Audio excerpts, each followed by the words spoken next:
right? On and on. So I'm sure there's a few sevens that I'm leaving out. The main 7 planets, of course, are Saturn. The 7 visible planets were considered to be in this order. Okay, we'll start from the foundation, which is the Earth. Okay, we'll start from the Earth. Let's get rid of all of this. Okay, because what we're going to talk about now, we're going to talk about then, if this is the Sevenaria, what are the 7 planets? Okay, so that's what we're going to talk about. This was the chain of creation. Okay, so there's 7 planets. What are the 7 planets? Let's list them off. So we can have to listen from the bottom because the Earth is on the bottom. You see, so you have the blue Earth. All right, this is the sphere of creation. This is where we are. The next sphere of creation is the moon. Or Monday is moon day, but the moon. Okay, that's the next sphere of creation. That is because from the Earth to the moon, you're supposed to rid yourself of your animal instinct. Get rid of it. The moon is a dead skeleton. Not actually. This is all how you project this understanding onto your own self. The moon is a beautiful planet.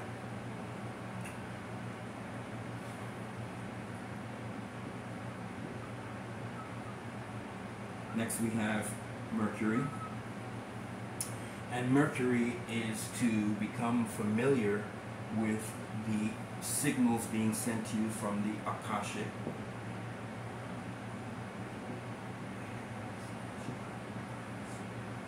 Record. Okay, from the Akashic record, and to use messages from the universe. Okay.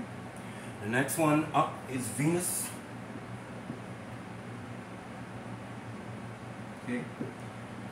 And Venus, of course, is to learn to appreciate art, and then art, love, passion. This is all supposed to be what the symbolism is of the 7 spheres. Next we have the sun. And this is after you've done all this stuff here, then you inherit some sort of, excuse me, then you inherit responsibility. And this also, you inherit provision. Just like the sun. Responsible, shows up every day, always stays on that right ascension, always showing up in Aries in the month of March to bring the new year. Always, he's responsible. Responsible sun. And he gives provision. He's always giving his light to bring us little fruits and vegetables and to give us life and provide life, okay? After the sun, we have Mars. Alright? Yourself a Mars bar. We have Mars, and Mars is a planet of war. Learning to confront. Standing up for yourself. All of these kind of things. Keep in mind all of these things are happening inside of yourself. Finding your own self. Own self enemy. No one else. This is for you. Next one is Jupiter.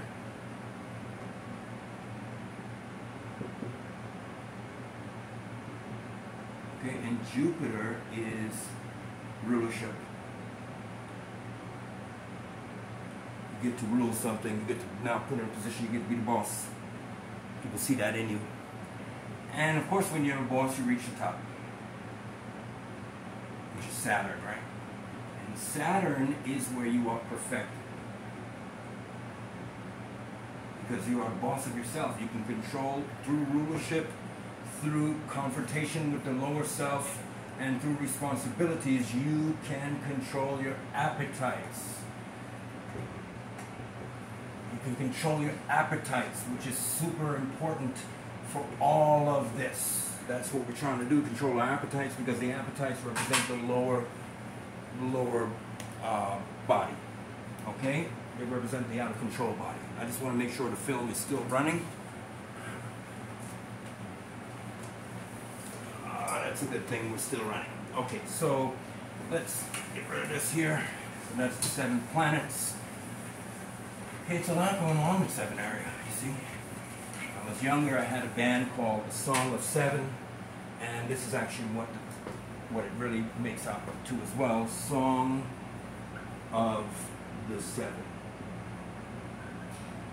Or aria, which means song. I haven't gotten that yet, but it means aria of the 7, so I haven't gotten to that yet. But if I don't, you've already seen it. So, aria, right? So we have the 7 planets, the 7 horns. So these are what Sevenaria is really about. Now, the lesson I want to give today is concerning the importance of the stars. So actually I do have a couple more things to talk about. Of course, the aria is song. We know, so then I've already talked. It's the song of the planets. Get rid of this. And of course, university is what this is. It's a university, right? So we can quickly break that down. University is a common word. And you can see the word universe. Okay. Verse. You can see the word city, but it's with an S. There are many words you can pull out of this, and so it adds to the meaning of what we're trying to do here. A university is like the universe, city. So Sevenaria is drawing from the universe into its city, right? It's a university, university. So it's Sevenaria University. And that's what you're doing here. You're getting from the universe, from the Akashic record, into Sevenaria, the city of Sevenaria. Okay? So that's to give you a little example of what the word means. Now let's get into our lesson for today, because I thank you for being here, and I thank you for being interested in what we're doing here at Sevenaria and why it exists. So let's get into our lesson for today. Today we want to talk about a paper we wrote at Sevenaria, that I wrote, called Cosmic Persuasion, Mâshal, Memshâlâh, and Ôwth. Those are 3 Hebrew words that are pertaining to a chapter in the book of Genesis, chapter 1, Genesis 1:16, and Genesis 1:18. Because we're talking about the separation between the time astrology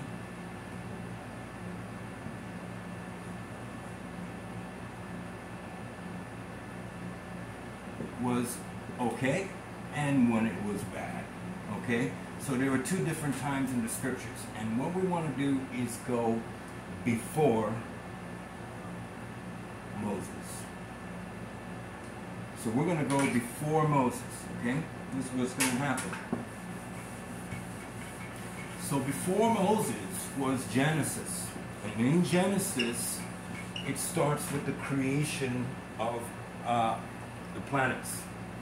So in the first chapter of Genesis, the creation of the moon is described, the sun and the moon, and the stars. And Genesis says the Creator made the sun to rule, which is a really important word, to rule the day, to rule. So if you look up Strong's Hebrew Concordance, this is word number 4475, and this is important to know because this is the Hebrew word for this word. Hebrew. The original word, what they really wrote, because as we discussed before, in the principle of gender can have two different meanings as it did previously and as it does now. Rule is the same. So when we read rule in the Bible, it seems obvious, but rule is obvious in a sense, but we should get to why it's obvious, okay? So the Hebrew word is 475. This Hebrew word is this word here. Memshâlâh.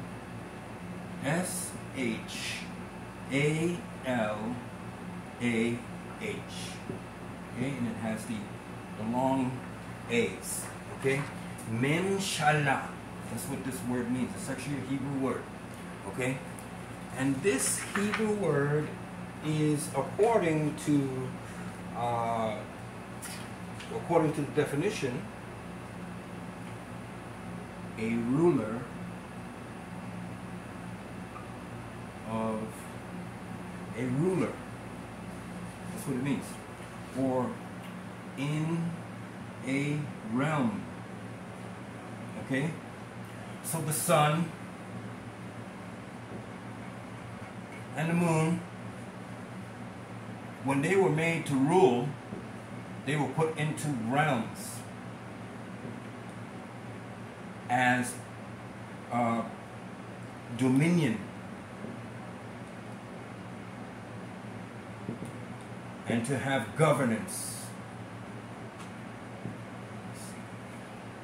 And we must ask ourselves, why would the Creator have the sun and the moon to rule and have realms of dominion over governance and a ruler over a realm? Okay? Why is that?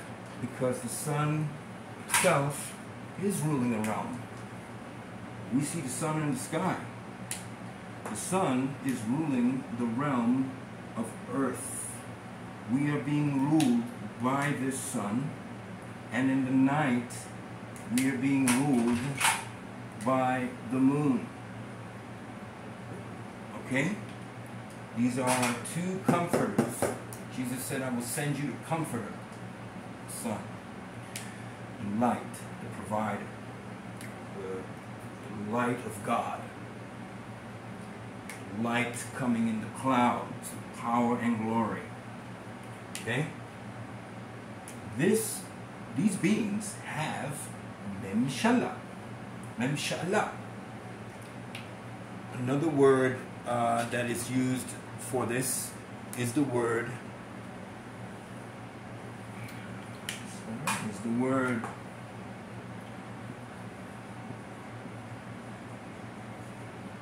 Mâshal.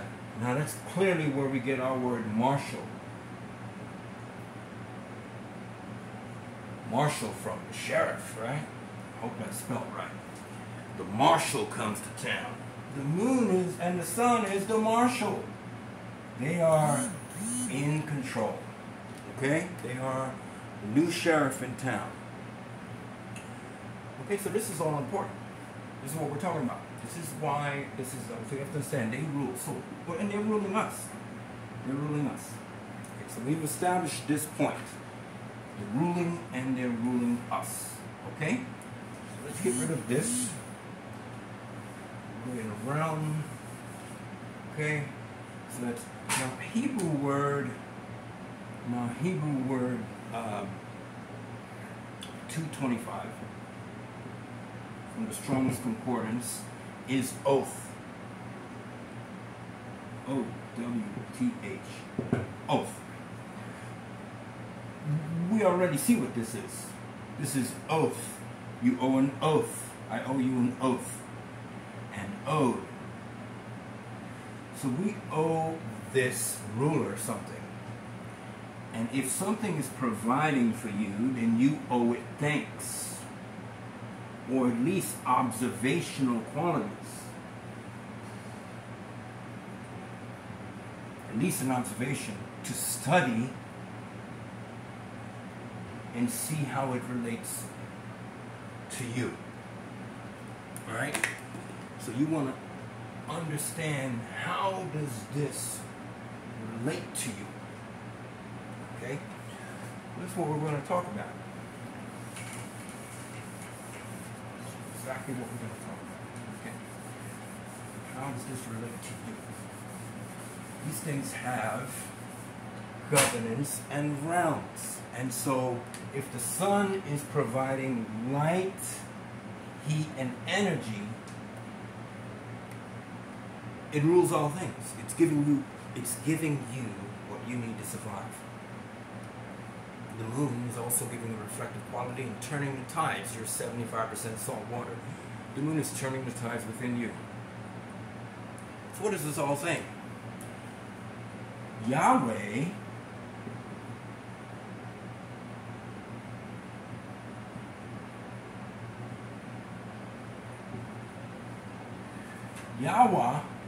made the earth to be provided for. Okay? And the sun provides for the earth. The moon provides for the earth. And it provides for us not just on a macro level, but on a micro. Which means in our atom, it is providing the sustenance we need for the protons and the neutrons to continue. It is the Higgs boson. It is the Higgs boson particle. Inside of us providing light. These creatures. And there are many of them. Science has discovered 10 by now. I think 10, 11, 12, 7 visible ones though. Say if you didn't have a telescope. With a telescope you can see much more, right? And we'll do another show on how a telescope lets you know the earth isn't flat because of the distance of the glass that needs to be sharpened. It's like a microscope. If you use the wrong glass, or even glasses on your face, you'll see something blurry, but once you sharpen the glass to the specific distances you need, you'll see the object in proper perspective. And that is why we know the earth is not flat, because we cannot see a city. Well, I'll get into that later on. It's a line of sight. So back to the topic. So we know that the sun and the moon are providing. It's not just providing light though, or food. It's providing energy and magnetism.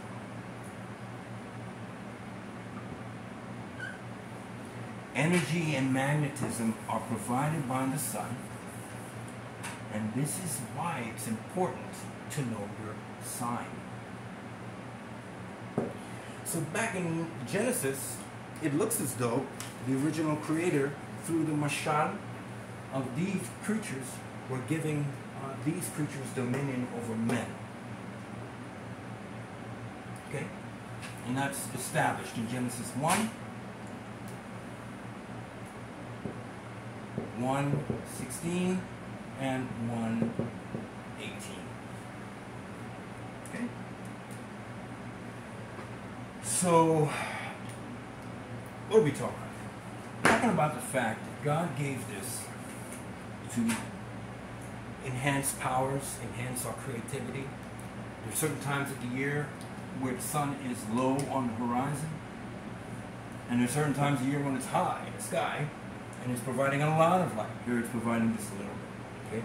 So there's a difference between these two times. Okay? There's a certain time of the day when the moon, or a certain time of the month when the moon is black. It can't be seen at all. You look all around, where's the moon, where's the moon? And then there's a certain time of day, or a certain time of month when the moon is completely full and it's providing light and taking the tides back from the seashore, and then when it's dim, the tides come back to the seashore. You see what I mean? So this is This is important because your body is like salt water. So the moon is having an effect. All these things are having an effect. And they had an effect when you were born. When you were in your mom's belly, okay, and she was pregnant with you, the moon and the sun both had effects. And so did the 7 other planets.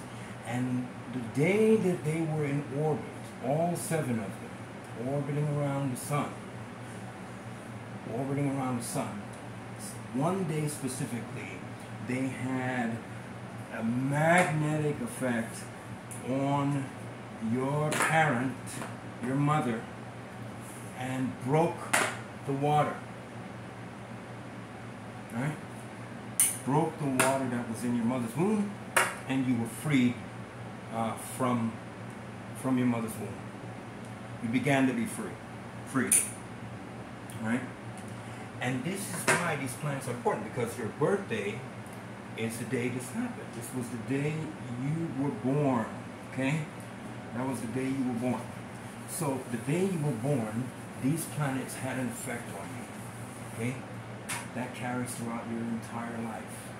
Now, that's why it's important to study astrology. But you really can't be studying like the horoscope, because you can't tell the future. And this is a mistranslation in the King James Bible.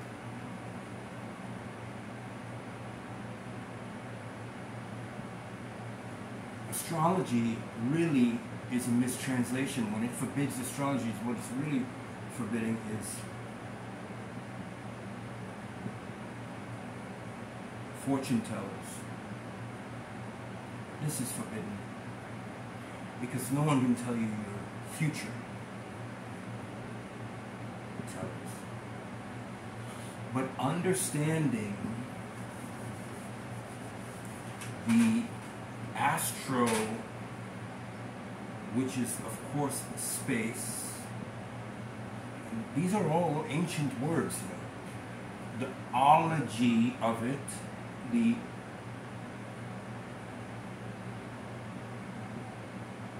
study, right? Once you study space, or the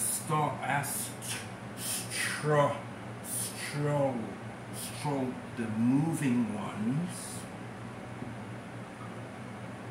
because you have the word stroll, right?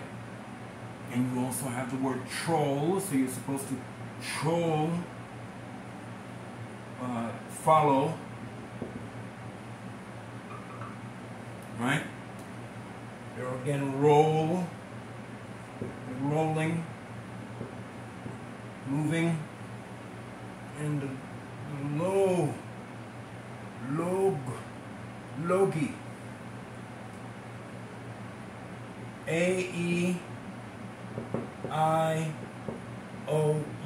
and sometimes Y. So logi can become L-O-G-O, logo, which means the logos. So when you study astrology, you get space understanding, moving of the moving ones. You get to follow them, and if you troll them and follow them, then you will roll along with the rolling of their movements in their orbit and understand the true meaning of the logos. So you get all that from astrology. Now, why on earth would, after Genesis, astrology be forbidden for the people to use? Well, it messed them up. The flood. The flood happened because the gods were coming down. They knew all about this. So it was no problem for them to use these powers, whether they were gods actually coming down or just the god itself. The power of the god was coming down on the man. They were able to use these powers to create giants in stature, right? Giants or giant in mind. And these men began to rule with this energy. They began to understand it so well, and since there wasn't a law or a mitzvah or a command, they began to fall under real quick. That's why the 613 is important, you see? That's why it's important, because we need to stay on point. Well, all of them are important. Some of the animal sacrifice is gone, but Sabbath keeping and dietary laws and all of that, that's all important, because that's what happened. So then the flood came and destroyed it all. So after the flood, now we have the book of Genesis, continuing with no astrology, but no outward